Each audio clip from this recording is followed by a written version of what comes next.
بسم اللہ الرحمن الرحیم۔ خلاصہ خطبہ جمعہ سیدنا امیر المومنین حضرت مرزا مسرور احمد خلیفۃ المسیح الخامس ایدہ اللہ تعالی بنصر العزیز فرمودہ 13 اکتوبر 2023 بمطابق 13 اخا 1402 ہجری شمسی بمقام مسجد مبارک اسلام آباد ٹلفورڈ سرے UK۔ امیر المومنین حضرت خلیفۃ المسیح الخامس ایدہ اللہ تعالی بنصر العزیز نے مورخہ 13 اکتوبر 2023 کو مسجد مبارک اسلام آباد ٹلفورڈ UK میں خطبہ جمعہ ارشاد فرمایا، جو مسلم ٹیلی ویژن احمدیہ کے توسط سے پوری دنیا میں نشر کیا گیا۔ جمعے کی اذان دینے کی سعادت دانیال تصور صاحب مربی سلسلہ کے حصے میں آئی۔ تشہد، تعوذ اور سورۃ الفاتحہ کی تلاوت کے بعد حضور انور ایدہ اللہ تعالی بنصر العزیز نے فرمایا، حضرت صلی اللہ علیہ وسلم کی زندگی کے بعض واقعات جو بدر کے موقع پر یا بدر سے واپسی پر پیش آئے ان کا تذکرہ ہو رہا تھا۔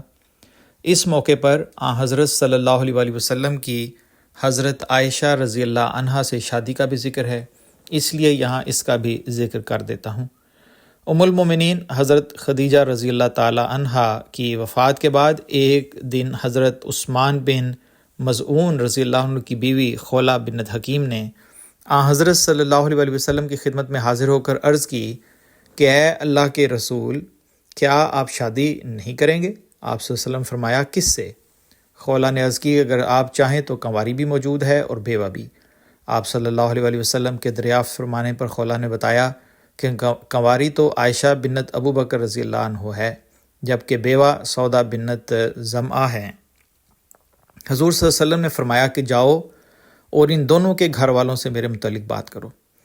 حضرت خولہ رضی اللہ عنہا نے پہلے حضرت ابوبکر صدیق رضی اللہ عنہ کے گھر رشتے سے متعلق بات پیش کی۔ حضرت ابوبکر صدیق رضی اللہ عنہ کی رضامندی کے بعد حضور اکرم صلی اللہ علیہ وسلم نے حضرت عائشہ رضی اللہ عنہا سے نکاح کیا۔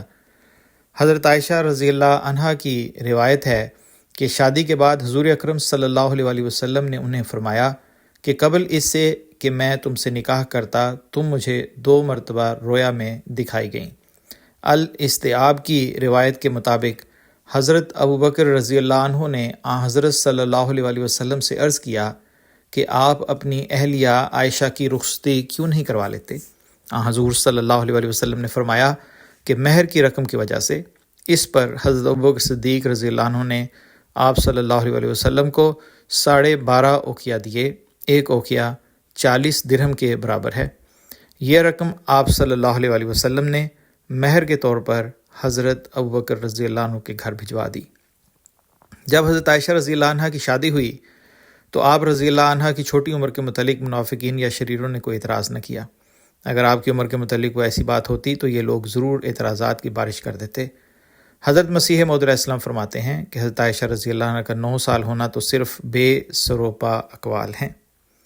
حضرت مرزا بشیر احمد صاحب رضی اللہ عنہ حضرت عائشہ رضی اللہ عنہ کی خصوصیات کا ذکر کرتے ہوئے فرماتے ہیں کہ باوجود صغر سنی کے حضرت عائشہ کا حافظہ اور ذہن غضب کا تھا، اور حضرت صلی اللہ علیہ وسلم کی تعلیم اور تربیت کے تحت انہوں نے نہایت سرعت کے ساتھ انتہائی تیزی سے ترقی کی، اور دراصل اس چھوٹی عمر میں ان کو اپنے گھر میں لے آنے سے آپ صلی اللہ علیہ وسلم کی منشا یہی تھی کہ ان کی تربیت کر سکیں اور تا انہیں آپ صلی اللہ علیہ وسلم کی صحبت میں رہنے کا لمبے سے لمبا موقع مل سکے، اور آپ اس نازک اور عظیم الشان کام کی اہل بنائی جا سکیں جو ایک شاعر نبی کی بیوی پر عائد ہوتا ہے۔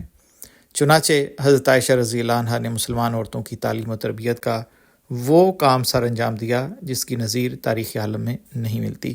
احادیث نبوی صلی اللہ علیہ وسلم کا ایک بہت بڑا اور ضروری حصہ آپ رضی اللہ عنہا کی روایات پر مبنی ہے۔ آپ رضی اللہ عنہ سے مروی روایات کی تعداد 2210 تک پہنچتی ہے۔ آپ رضی اللہ عنہ کے تفقہ فی الدین کا یہ عالم تھا کہ بڑے سے بڑے صحابہ رضوان اللہ علیہم بھی اس سلسلے میں آپ سے رابطہ کرتے۔ آپ صلی اللہ علیہ وسلم نے ایک موقع پر فرمایا کہ عورتوں میں کاملات بہت کم گزری ہیں۔ پھر آپ نے آسیہ اہل فرعون اور مریم بنت عمران کا ذکر کیا اور فرمایا کہ عائشہ کو عورتوں پر وہی فضیلت حاصل ہے جو سرید کو عرب کے دیگر کھانوں پر حاصل ہے۔ حضرت عائشہ رضی اللہ عنہا حضرت صلی اللہ علیہ وسلم کے وصال کے بعد کم و بیش 48 سال زندہ رہیں اور 58 ہجری کے ماہ رمضان میں اپنے محبوب حقیقی سے جا ملیں۔ بوقت وفات آپ کی عمر 68 سال تھی۔ بدر کے قیدیوں میں حضرت صلی اللہ علیہ وسلم کی بیٹی حضرت زینب رضی اللہ عنہا کے خاوند ابو العاص بن ربیع بھی شامل تھے۔ انہیں آزاد کروانے کے لیے حضرت زینب رضی اللہ عنہا نے مکے سے اپنا وہ ہار بھجوایا جو ان کی شادی کے موقع پر ان کی والدہ حضرت خدیجہ رضی اللہ عنہا نے انہیں دیا تھا۔ آپ صلی اللہ علیہ وسلم نے وہ ہار دیکھا تو بہت زیادہ دلگیر ہو گئے اور صحابہ سے فرمایا، اگر تم مناسب سمجھو تو زینب کے قیدی کو رہا کر دو اور اس کا یہ ہار بھی واپس کر دو۔ صحابہ نے عرض کیا، ضرور یا رسول اللہ۔ حضور اکرم صلی اللہ علیہ وسلم نے ابو العاص کو اس شرط پر رہا کیا تھا کہ وہ مکہ جاتے ہی اپنی اہلیہ زینب کو مدینہ ہجرت کی اجازت دیں گے۔ ابو العاص نے مکہ جا کر زینب کو ہجرت کی اجازت دے دی۔ کچھ عرصے بعد ابو العاص بھی ہجرت کر کے مدینے آ گئے اور یوں خاوند اور بیوی دوبارہ اکٹھے ہو گئے۔ خطبے کے دوسرے حصے میں حضور انور نے فرمایا کہ آج کل جو دنیا کے حالات ہیں ان کے بارے میں اس وقت میں دعا کے لیے بھی کہنا چاہتا ہوں۔ گزشتہ کچھ دنوں سے حماس اور اسرائیل کی جنگ چل رہی ہے۔ اس جنگ کی وجہ سے دونوں طرف کے معصوم شہری بشمول عورتوں اور بچوں کے مارے جا رہے ہیں۔ اسلام تو جنگی حالات میں بھی عورتوں اور بچوں کو کسی طرح بھی جنگ میں حصہ نہ لینے والوں کو مارنے کی اجازت نہیں دیتا۔ حضرت صلی اللہ علیہ وسلم نے اس کی بہت سختی سے تاکید فرمائی ہے۔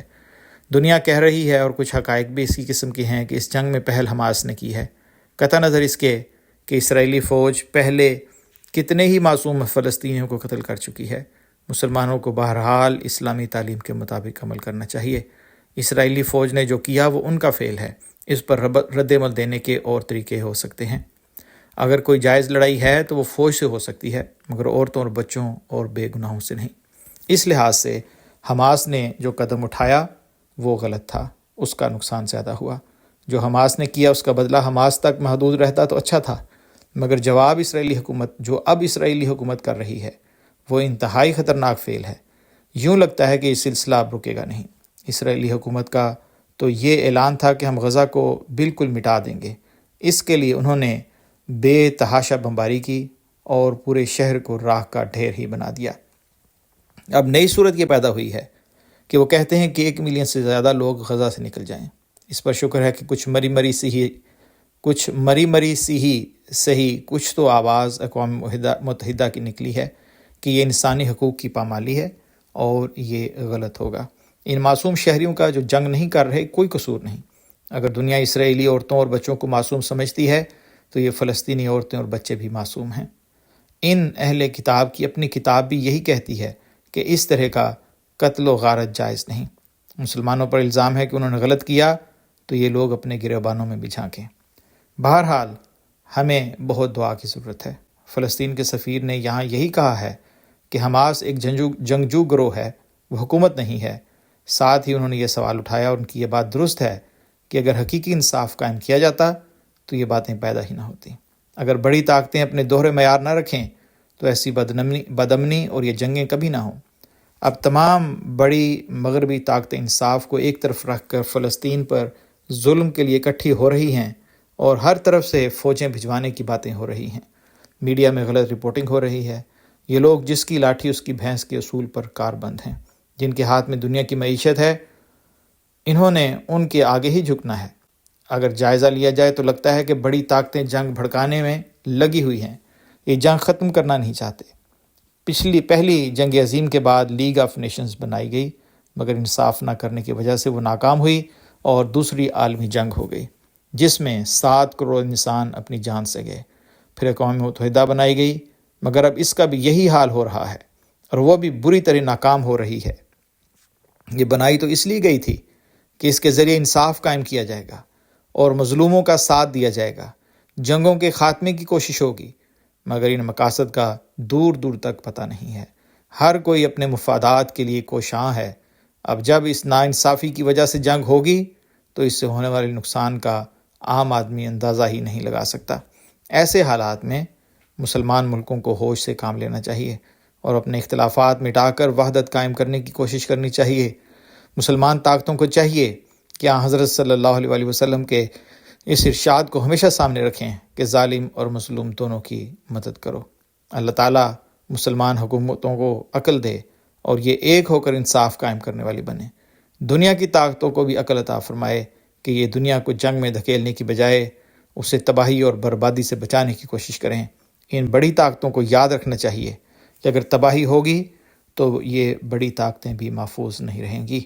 ہمارے پاس تو دعا کا ہتھیار ہے، اسی لیے ہر احمدی کو پہلے سے بڑھ کر اس حوالے سے دعا کرنی چاہیے۔